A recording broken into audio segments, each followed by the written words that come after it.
दोस्तों, आज मैं आपके लिए एक ऐसी प्रेरणादायक कहानी लेकर आया हूं जो न केवल आपकी सोच को बदल देगी बल्कि आपके जीवन में सकारात्मक बदलाव भी लाएगी।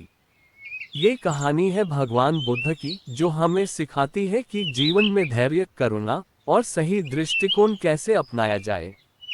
तो चलिए शुरू करते हैं इस अद्भुत यात्रा को।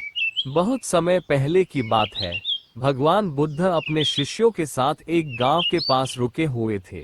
वहां के लोग बुद्ध के ज्ञान और शिक्षा से बहुत प्रभावित थे। एक दिन गांव के एक व्यक्ति ने बुद्ध से कहा, भगवान, मैं एक प्रश्न लेकर आपके पास आया हूँ। कृपया मुझे सबसे लंबी कहानी सुनाइए। मैं जानना चाहता हूँ कि धैर्य और समय का महत्व क्या है। बुद्ध मुस्कुराए और बोले, ठीक है, मैं तुम्हें एक कहानी सुनाता हूँ। ये कहानी इतनी लंबी है कि इसे पूरा सुनने के लिए तुम्हें अपने धैर्य की परीक्षा देनी होगी। बुद्ध ने कहानी शुरू की। बहुत समय पहले एक बड़ा साम्राज्य था। वहां के राजा को अपनी शक्ति पर बहुत घमंड था। एक दिन राजा ने अपने दरबारियों से कहा कि वह एक ऐसा व्यक्ति ढूंढेगा जो उसे अमरता का रहस्य सिखा सके। दरबारी राजा के आदेश का पालन करते हुए पूरे राज्य में घूमे। राजा के आदेश का पालन करते हुए एक साधु ने राजा से कहा, अगर आप अमर होना चाहते हैं तो आपको सबसे पहले एक खास बीज ढूंढना होगा। ये बीज केवल उस व्यक्ति से मिलेगा जिसने कभी कोई झूठ न बोला हो और जिसने कभी किसी का दिल न दुखाया हो।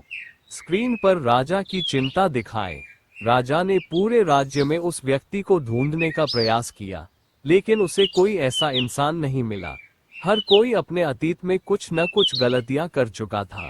अंत में राजा ने महसूस किया कि अमरता एक भ्रम है और केवल सत्य और करुणा ही जीवन को सार्थक बना सकते हैं। कहानी खत्म होने पर गांव वाले ने बुद्ध से कहा, भगवान, ये कहानी तो लंबी नहीं थी। बुद्ध ने मुस्कुराते हुए कहा, प्रिय मित्र, सबसे लंबी कहानी वह है जो हमें जीवन भर सीखने को प्रेरित करती है। ये कहानी तुम्हें धैर्य और करुणा के महत्व को समझाने के लिए थी।